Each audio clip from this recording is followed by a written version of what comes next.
काही दिवसापूर्वी याच शासकीय विश्रामगृहाला राज्यकर्त्याकडून आखाडा तयार करण्यात आला होता। शेतकऱ्यांच्या पोरावर अतिशय प्राणघातक हल्ला करून राज्यकर्ते हे गुंड आहेत हे त्यांनी त्याच दिवशी सिद्ध केलं होतं। या सगळ्या प्रकरणामध्ये आमच्यावर हल्ला झाला, आम्ही हॉस्पिटलला ऍडमिट होतो। त्यानंतर आम्ही अजित पवारांना जाब विचारायला या ठिकाणाहून मुंबईच्या दिशेने निघालो। त्यावेळी वाटेत मला निरोप आले की अजितदादा हे पुण्यातच येणार आहेत आणि आपल्याला पुण्यात भेटायचंय। मग त्या ठिकाणी आम्ही पुण्यात संध्याकाळी दवाखान्यात ऍडमिट झालो आणि दुसऱ्या दिवशी सकाळी 11चा टाइम असताना 2:30-3 वाजले आम्हाला भेटायला। अजितदादांनी स्वतःला पंतप्रधानापेक्षाही जास्त संरक्षण त्या ठिकाणी मागवून घेतलं होतं। मग दादांना एवढी शेतकऱ्यांची भीती वाटते, तर मग शेतकऱ्यांच्या पोरावर हल्ला करताना तुमच्या कार्यकर्त्यांनी हा का विचार केला नाही? त्यानंतर त्या सगळ्या घडामोडीनंतर भेट झाली। भेटीच्या दरम्यान अजितदादांनी आम्हाला शब्द दिला होता की मंगळवारपर्यंत निर्णय होईल आणि मी शब्दाचा पक्का आहे हे महाराष्ट्राला माहित आहे। राज्याच्या कृषी मंत्र्याच्या संदर्भात मंगळवारपर्यंत निर्णय होईल हे अपेक्षित होतं। आमच्यासह राज्यातला शेतकरी काल अजितदादांच्या निर्णयाकडे डोळे लावून बसला होता। आम्हीही त्या ठिकाणी रात्री 12 वाजेपर्यंत निर्णयाची वाट बघितली। आपल्या माध्यमांच्या माध्यमातून आम्ही त्या ठिकाणी पाहत होतो की राजीनामा होणार, समज देणार, खाते बदल होणार, या सगळ्या प्रक्रिया आम्ही काल दिवसभर बघितल्या। परंतु शेवटी जे अपेक्षित आम्हाला होतं, शेतकऱ्यांच्या पोरांना होतं, ते काही घडलं नाही। महाराष्ट्र सरकारमध्ये तुम्हाला असे चुकीचे लोक सांभाळायचे हे काल सिद्ध झालंय। शेतकऱ्यांच्या बाबतीत असंवैधानिक शब्द वापरणारे लोक तुम्हाला पोसायचे आहेत का, पोसायचे हे आम्हाला आणखीन कळालेलं नाही। कुठल्या निवडणुकाचं गणित घालताय, कुठली रणनीती आखताय का, ह्याला काढल्यामुळे काय राज्यात इफेक्ट होईल, याच्याशी शेतकऱ्यांच्या पोरांना काहीही देणे घेणं नाही। परंतु काल शेतकऱ्यांच्या पोरांना आणि शेतकऱ्यांना असंवेदनशील कृषी मंत्री हटवला गेला पाहिजे एवढंच माहित होतं, परंतु तो निर्णय झाला नाही। अजितदादा पवार आणि आमच्यात जी बैठक झाली त्या बैठकीमध्ये अजितदादांनी मला शब्द देऊन सांगितलं होतं की मी शब्दाचा पक्का आहे आणि मंगळवारी निर्णय होईल। परंतु अजितदादांनी काल सिद्ध करून टाकले की ते शब्दाचे पक्के नाहीत।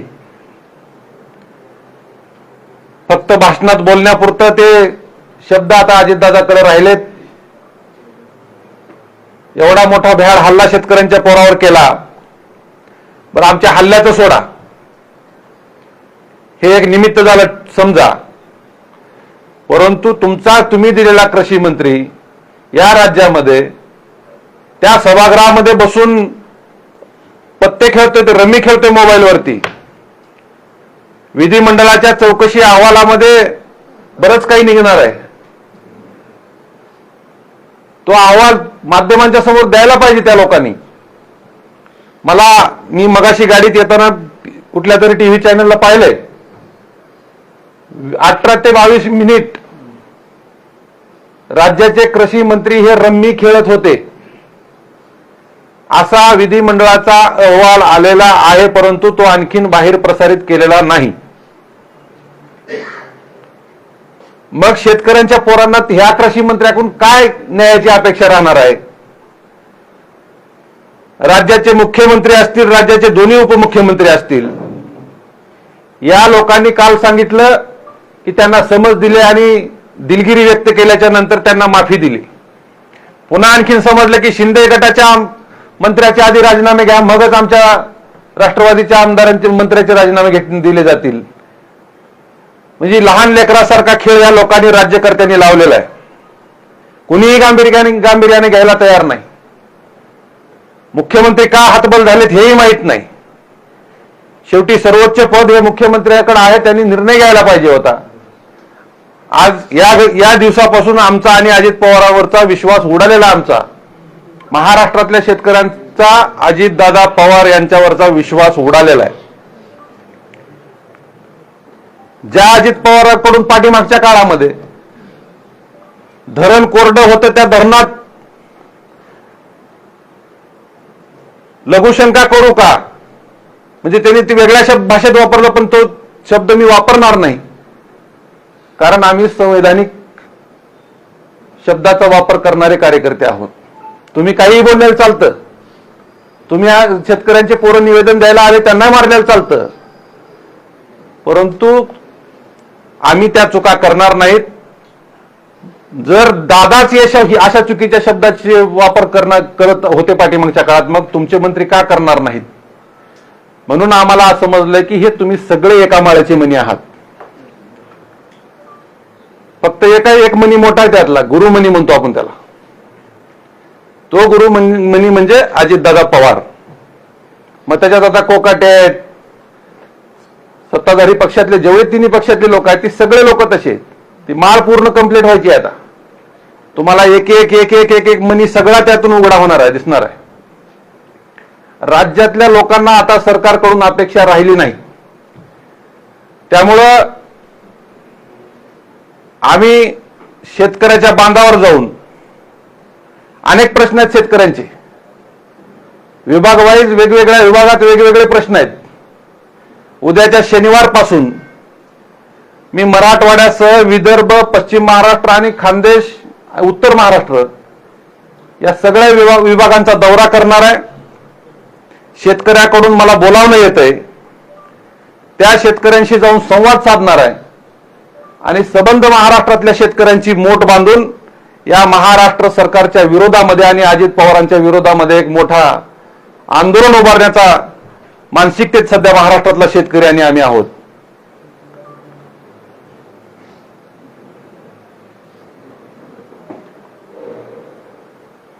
सोयाबीनला भाव नाही. सोयाबीन आमचं आज एकरी उत्पादन घ्यायचं म्हणलं तर उत्पादन खर्च आहे साहेब 22,000 ते 25,000 रुपये. तुम्ही केंद्र सरकार कुठला तरी 4,500 4,892 रुपये गेल्या वर्षीचा हमी भाव होता. आता यावर्षी काय नव्यानं काढलाय आणखी मी माहिती घेतली नाही, परंतु तुम्ही हमी भाव जाहीर करताय. खाली बाजारात आमचं सोयाबीन घेतलं जातं 3,500 3,300 3,200 रुपयेपर्यंत. तुम्ही खरेदी केंद्र सुरू केले, पण खरेदी केंद्र सुरू केल्याच्या नंतर व्यापाऱ्याचं सोयाबीन अगोदर तुम्ही त्या ठिकाणी खरेदी करता आणि शेतकऱ्यांचे वाहनं मात्र मागे रांगा लावून 8-8 दिवस 10-10 दिवस त्या ठिकाणी उभा करता. म्हणजे सरकार शेतकऱ्यांचं नाही हे सिद्ध झालेलं आहे.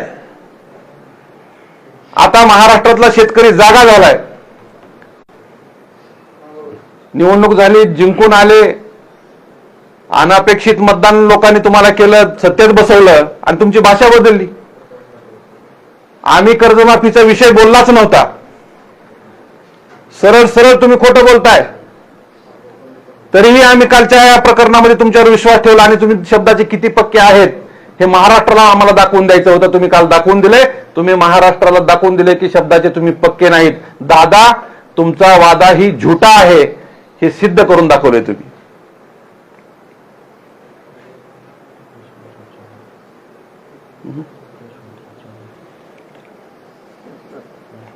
काही चुका करायच्या पाठीमागच्या काळात ते धरणाचा विषय झाला त्यावेळेस तुम्ही यशवंतराव चव्हाणांच्या त्या समाधीवर जाऊन दिवसभर बसलात. काय तर आम्ही आत्मक्लेश महाराष्ट्राला दाखवायचे. एक दिवसभर मी बोललो नाही, समाधीवर जाऊन मी आत्मक्लेश केला वगैरे वगैरे. ही सगळी नाटकं आहेत. महाराष्ट्रातल्या जनतेचं काय म्हणणं आहे, महाराष्ट्रातल्या शेतकऱ्यांचं काय म्हणणं आहे तुम्ही ऐकायला पाहिजे होतं किंवा विरोधाला विरोध म्हणून विजय घाडगे किंवा छावा संघटना कृषी मंत्र्याला विरोध करत नव्हती. महाराष्ट्र बोलतोय हा चुकीचा वागलाय तुमचा मंत्री, तुम्ही त्याला काढलं पाहिजे. तुमची काय मंत्रिमंडळात बैठक होते काय? तुम्ही लगेच सगळं चित्र बदलून टाकता काय? संध्याकाळी ताज हॉटेलमध्ये तुमच्या पार्ट्या होतात काय? काय पद्धत लावली आहे सरकार तुम्ही? परंतु महाराष्ट्रातल्या शेतकऱ्यांनी खरं रूप तुमचं काल बघितलेलं आहे. या सगळ्या प्रकारामध्ये तुम्हाला शेतकऱ्यांच्या बाजूने तुम्ही निर्णय न घेतल्यामुळे तुम्हाला येणाऱ्या काळामध्ये प्रचंड मोठी किंमत मोजावी लागणार आहे.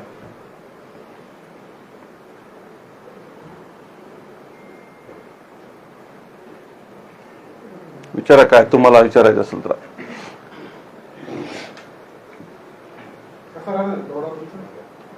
नाही, उद्या शनिवारपासून मी बाहेर पडतोय. मराठवाड्यातून सुरुवात आहे माझी, नांदेड जिल्ह्यातून. नांदेड, हिंगोली, परभणी, जालना, संभाजीनगर, धाराशिव, बीड, धाराशिव, लातूर हा पहिला टप्पा. त्याच्यानंतर मी विदर्भात जाणार आहे. विदर्भातले काही जिल्हे करल्यानंतर खानदेश आणि उत्तर महाराष्ट्र असा दौरा आहे. काय नाही, फक्त जातीचं समीकरण. कोकाटे हे मराठा आहेत म्हणून मराठा समाज विरोधात जाईल आणि गणित उद्या जिल्हा परिषद, पंचायत समित्या, नगरपंचायत काय आहेत त्याच्यासाठी त्यांनी गणित लावलेलं आहे. ह्या लोकांना काही देणे घेणं नाही, फक्त निवडणुका जिंकायच्या आहेत आणि सत्ता ताब्यात ठेवायच्या, एवढं त्यांच्या डोक्यात आहे. काही यशस्वी होणार नाही, एक लक्षात घ्या. तुम्ही शेतकऱ्यांना डिवचले. आता या जगाला पोसणारा शेतकरी आहे, त्या शेतकऱ्याला तुम्ही डिवचलंय. तुमचा कसलाही फॉर्म्युला आता काम करणार नाही आणि महाराष्ट्र सरकारला हे सगळी किंमत तुम्हाला मोजावं लागणार, एक लक्षात घ्या.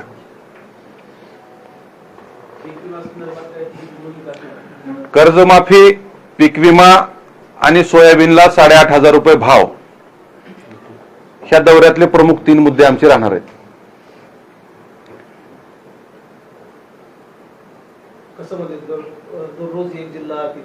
नाही, आता आज संध्याकाळी आमचा पूर्ण रूट ठरतोय. जिल्हा वाईज, तालुका वाईज, गाव वाईज लोक बोलवायला लागले. गाव खेड्यातूनच आम्ही तो दौरा काढणार आहोत. शेतकऱ्यांच्या प्रश्नावर सातत्यानं आवाज उठवणाऱ्या संघटना सोबत असणार आहे. माझ्यासोबत रविकांत तुपकर साहेबांची शेतकरी क्रांतिकारी संघटना आहे.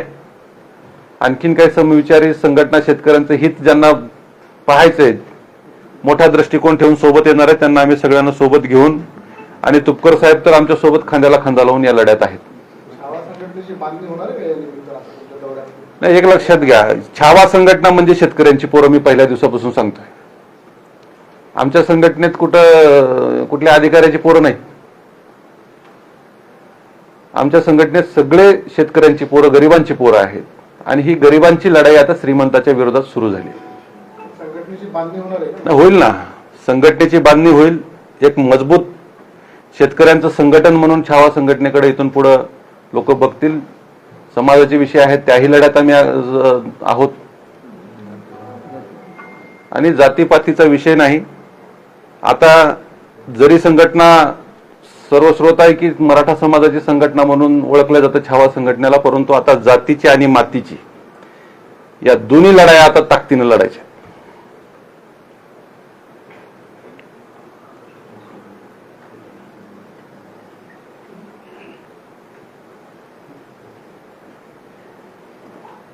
काय संपर्क होतो का राजकीय पक्ष वगैरे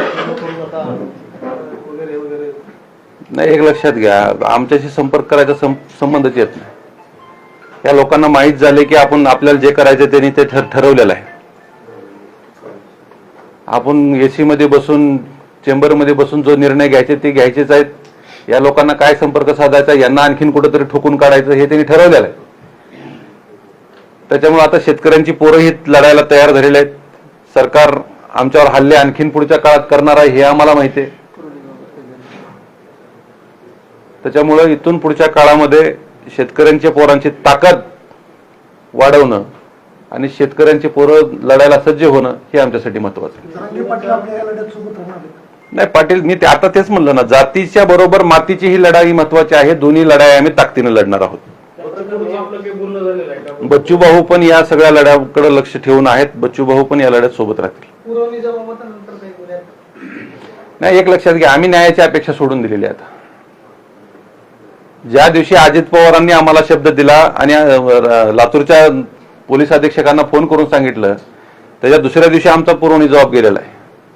आणखीन पोलिसाकडून आम्हाला आणखीन निरोप नाही किंवा काय त्याच्यावर कारवाई केली ह्याच्या संदर्भात ही माहिती नाही, ती दिलीही नाही त्यांनी. मग आम्ही तो सगळा नाद सोडून दिला आता, कारण आम्हाला माहिती आहे काय होणार आहे. किंमत राहिली नाही. अजितदादाच्या शब्दाला ग्रह खात्यातच नाही, सरकारमध्येही किंमत नाही असं वाटायला लागलं आणि पक्षातही नाही. दादाचं काही चलत नाही असं दिसायला लागलं. लातूर येथील पोलीस प्रशासनावरचा तुमचा विश्वास उडाला असं वाटतंय? हो, कशासाठी ठेवायचा? शेतकऱ्यांच्या पोरांना इथं मरोस्तोर मारलं, हा तुम्ही त्या लोकांना पाठ जामीन देता, मग कसा विश्वास ठेवायचा? तुम्ही चोरांना पाठीशी घालताय, कोणाच्या सांगण्यावर घालताय मला माहित नाही. त्यांच्यावर जे गुन्हे दाखल करण्यात आले त्या गुन्ह्यामध्ये काही वाढ करण्यात आली? अजिबात नाही, आणखीन तर काही केलेलं नाही. आणि त्यातलेच काही जे लातूरचे मारेकरी आहेत किंवा आपल्यावर हात उचलला, आपल्याला शिवेगाळ केली, त्यांना वाचवण्यासाठी काही संघटना पुढे येतात की त्याच्या संदर्भात मला माहित नाही. सूरज चव्हाण यांना छावा स्टाईल मध्ये उत्तर भेटेल का? नाही, आता शेतकरी सगळे रस्त्यावर उतरणार आहेत. मी एवढंच सांगतो की सूरज चव्हाणांनी सांभाळून राहू. कोण काय करेल मला माहित नाही, परंतु त्यांना माझा सल्ला आहे, सांभाळून राहा. स्वागत करू ना.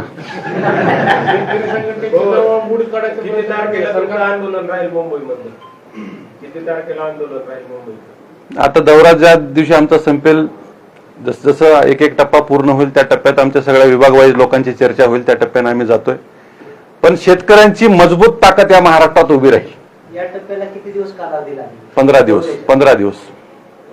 ज्या पद्धतीनं नागपूरमध्ये तुमचं ऑपरेशन झालं, महाराष्ट्रभर करणार वाटेमध्ये कुठे दौऱ्याच्या दरम्यान परत एकदा हा दौरा येण्याची शक्यता नाकारता येत नाही. त्यावर आपण काय प्रयत्न करताय का सुरक्षा? ना हल्ला झेलू पचवू, शेतकऱ्यांसाठी मरायला तयार झालेले कार्यकर्ते होता. आम्हाला बघायचे सरकार किती मारणार आहे. मार खायला तयार आहोत, मरायला तयार आहोत.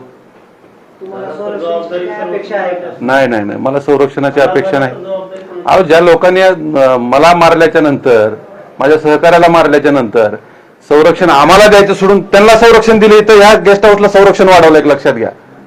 मग सरकार कुण्या पद्धतीने काम करतं हे तुम्ही बघितलं त्या दिवशी सगळं चित्र. मग ह्या लोकांकडून मी संरक्षण मागायची गरज नाही. माझे शेतकऱ्यांची पोरं आहेत माझ्यासोबत. या दौऱ्यामध्ये किती लोक जाणार आहेत तुमच्यासोबत? हे सांगता येत नाही. शेतकऱ्यांचं सगळं आग्या माहोळ आहे. मी त्याची कल्पना करू शकत नाही की आता किती लोक निघतील काय माहिती नाही. तर असंच पुढे आग्या मावळात आमने सामने आलं ते आपली पार्श्वभूमी काय झाली? होईल, जे घडल ते तुम्हाला दिसणारच आहे. तुम्ही सोबतच असणार आहेत. आपल्या मारहाणीमध्ये या लातूरच्या ठिकाणी असे काही व्यक्ती नव्हते त्या ठिकाणी, तरी पण त्यांची नावे तुम्ही घेतलात असं पोलिसांचं म्हणणं आहे. कारण तुम्ही फिर्याद दिली म्हणून त्यांनी नावं घेतली. पोलिसांनी तो व्हिडिओ पाहायला पाहिजे. त्याच्यात कुणी निष्पन्न होतील त्यांच्यावर कारवाई करा. जे नसतील त्यांची नावं तुम्ही काढा, वाटलं आमचं त्याचा जबाब नोंदवा. आम्ही म्हणत नाही तुम्ही त्यांचं नाव घेतलं, यांचं आम्ही घातलं. आम्हाला जेवढं लोकांनी सांगितलं, आमच्या सहकार्यांनी माहिती आहे तेवढी नावं आम्ही दिलेत. आम्ही म्हणू शकलो असतो ना तटकरे होते तिथं म्हणून, संजय बनसोडे होते म्हणू शकलो असतो, बाबासाहेब पाटील होते म्हणू शकलो असतो. पण आमची अवलाद खोटं बोलणारी नाही. तुमची अवलाद खोटं बोलणारी आहे. तुम्ही या ठिकाणी बसून सांगितलं की आमच्या नेत्यांना अपशब्द वापरले, असंवैधानिक शब्द वापरला. एक शब्दही बोलला नाही आमच्या पोरांनी किंवा मीही बोललेलो नाही. कॅमेरे तुमचे त्या दिवशी याच्यापेक्षा जास्त होते. सगळं कॅमेऱ्यात टिपलेलं आहे. त्या तटकऱ्यांना तुम्ही राष्ट्रवादीचा एक कार्यकर्ता गळ्यात गमजा घालून शिव्या घालत होता तिथं त्या वरच्या हॉलमध्ये. धाराशिवचा कार्यकर्ता, राष्ट्रवादीचा कार्यकर्ता होता. म्हणजे तुमचं म्हणजे लेकरून दुसऱ्याचा म्हणजे बाब्या. आपल्यावर हल्ला झाल्यानंतर काही कार्यकर्त्यांना टेंडर दिली जात आहेत 7-7 लाखांची. ठीक आहे ना, बक्षिसाचं वाटप झालेलं, बक्षिसाचं वाटप झालंय, होऊ द्या. शेवटी पुरस्कार मिळालाच पाहिजे चांगल्या कामात. त्यांच्यासाठी ते चांगलं काम आहे. भाऊ, शेतकऱ्यांचा शक्तीपीठ महामार्गाला सुद्धा मोठा विरोध होतोय. सरकार विरोधात त्यांची सुद्धा एक झूक होती आहे. या लढ्याला तुमचा पाठिंबा असणार आहे? नक्कीच जिथं जिथं शेतकरी अडचणीत राहील, जिथं शेतकरी विरोधी धोरणं सरकार राखते, त्याच्यात आम्ही शेतकऱ्यांच्या सोबत ताकदीनं राहू. कोकणांचा राजीनामा होतच नाहीये. मग आता नेमकी खांदेबद्दल होणार अशी चर्चा होती, राजीनामा होते अशी चर्चा होती, मात्र तसं काही होताना दिसत नाहीये. आता नेमकी ठाम कशा पद्धतीने त्याला उत्तर देणार? नाही, आम्ही आता तेच सांगितलं की आमचा विश्वास उडाला ह्या लोकांवर. अजित पवारांनी आम्हाला सांगितलं होतं की शब्दाचा पक्का आहे हे मी महाराष्ट्राला माहिती आहे, परंतु दादांनी सिद्ध करून दाखवले की ते शब्दाचे पक्के नाहीत. त्याच्यामुळे आता आमचा या लोकांवर विश्वास नाही. आम्ही निघालो आमच्या शेतकऱ्यांच्या भेटीगाठीला. शेतकरी संवाद यात्रा आमची निघणार आहे. शेतकऱ्यामध्ये जाऊन शेतकऱ्यांचं दुःख जाणून घेऊन सरकारच्या विरोधात एक मोठा आवाज महाराष्ट्रामध्ये उभा करायचा आहे. कृषी मंत्री पद बदलणं शेतकऱ्यांची भावना महाराष्ट्रातली समजून घ्यायला पाहिजे होती, अपेक्षित होतं, परंतु ते झालेलं नाही. मंगळवारपर्यंत वेळ दिला होता. मी मंगळवारी काहीच बोललो नाही, परंतु आज बोलतोय की दादानी शब्द पाळला नाही. दादाचा वादा झुटा निघाला.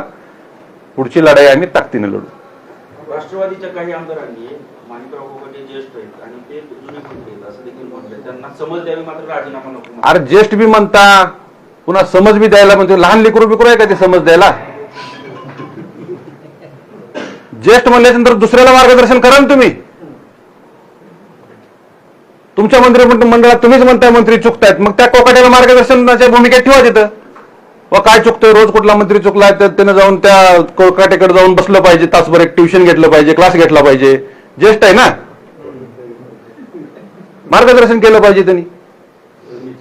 हाच म्हणतोय बा सरकार भिकारी आहे, ढेकळाचे पंचनामे करू का, त्याच्यानंतर शेतकरी माजोरी. चुकीचं आहे हे. सरकार पूर्णपणे चुकीच्या पद्धतीनं काम करतंय. देवेंद्र फडणवीस साहेबांना सुद्धा माझं सांगणं आहे, हे चुकीच्या पद्धतीने तुम्ही लोक जवळ केले. तुमच्याही मंत्रिमंडळातले काही लोक चुकतायत. या सगळ्यांना असं हाकलून द्या. महाराष्ट्रातल्या शेतकऱ्यांचा, कष्टकऱ्यांचा विरोध तुम्हाला परवडणार नाही. आता ह्या लढ्यामध्ये 18 पगड जाती आहेत. तुम्हाला वाटलं पाठीमागच्या काळात एखाद्या जातीचं आंदोलन उभं राहिलं तर ते कसं बदलं, कुण्या बाजूला घेऊन जायचं आणि दुसऱ्या जाती आमच्या बाजूला करायच्या, ते होणार नाही. आता ह्याच्यात सगळे लोक आहेत. जमीन नसणारा, रोजानं जाणारा सुद्धा व्यक्ती या आंदोलनात उतरणार आहे, एक लक्षात घ्या.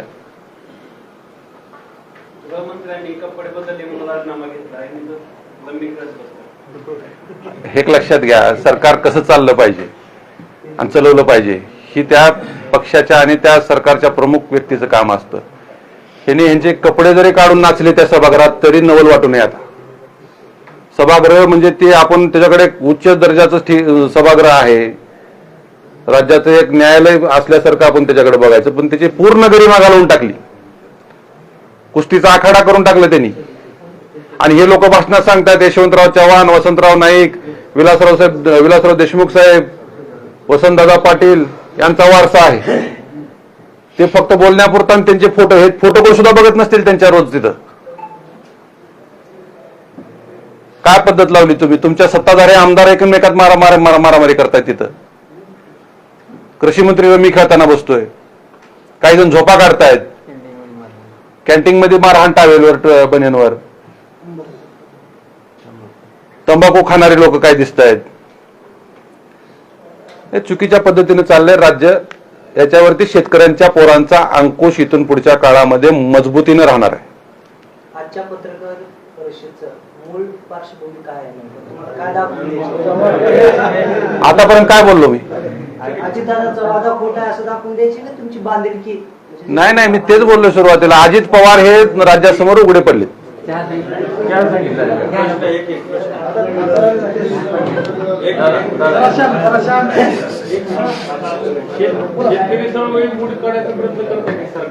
शेतकरी चळवळी, छोट्या छोट्या सामाजिक चळवळी, या सगळ्या चळवळी सरकारला मोडीत काढायचे, एक लक्षात घ्या. काही ठेवायचं नाही. विरोधात बोलला की त्याला ठोकला. तो नवीनच एक सुरक्षा कायदा, जनसुरक्षा कायदा आणला, त्याच्या अंतर्गत सगळं संपवायचंय. आता छावा आणि शेतकरी संघटना आणि समविचारी पक्ष संघटना जे तुम्ही एकत्र करताय, म्हणजे तुमचा दौरे संपल्यानंतर मग छावा आंदोलनासाठी? नाही, त्याच्यात रणनीती ठरत जाणार आहे, एक लक्षात घ्या. आंदोलनाची दिशा आम्ही आज संध्याकाळपर्यंत सगळ्या गोष्टी करतोय. दौऱ्यातच तो आंदोलनाची घोषणा करत जातोय आणि ती तारीख आम्ही डिक्लेअर करणार आहे पुढची. नेमकं 29 ऑगस्टच्या ऑगस्टच्या आधी तारीख डिक्लेअर करणार आहेत का? हो, 29 ऑगस्टच्याच अगोदर होईल. जरांगे पाटलांच्या आंदोलनाला कुठल्याही पद्धतीचं डिस्टर्ब होणार नाही. शेवटी तोही विषय महत्वाचा आहे मार्गी लागणं, आणि हाही, या दोन्ही विषय आम्ही बरोबरीने चालवणार आहोत.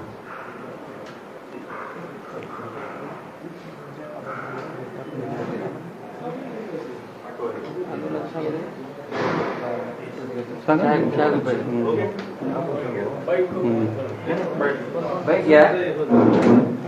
पाणी द्या. त्यांना सांगा, चॅनलवाल्या पत्रकारांना सांगा.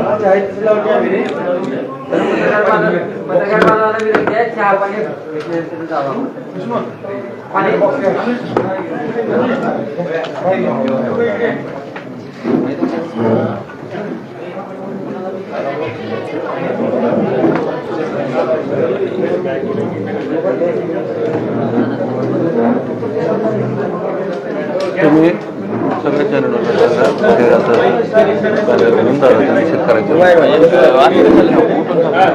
सांगा, 2-3 लोकांना मत सांगा.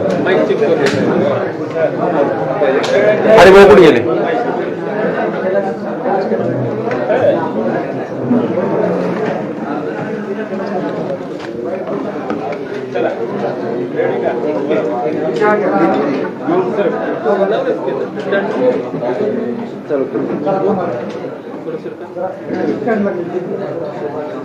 जिथे स्टँड नाही येत त्यांना बाजूला सरकार, उद्या बाकीच्यांना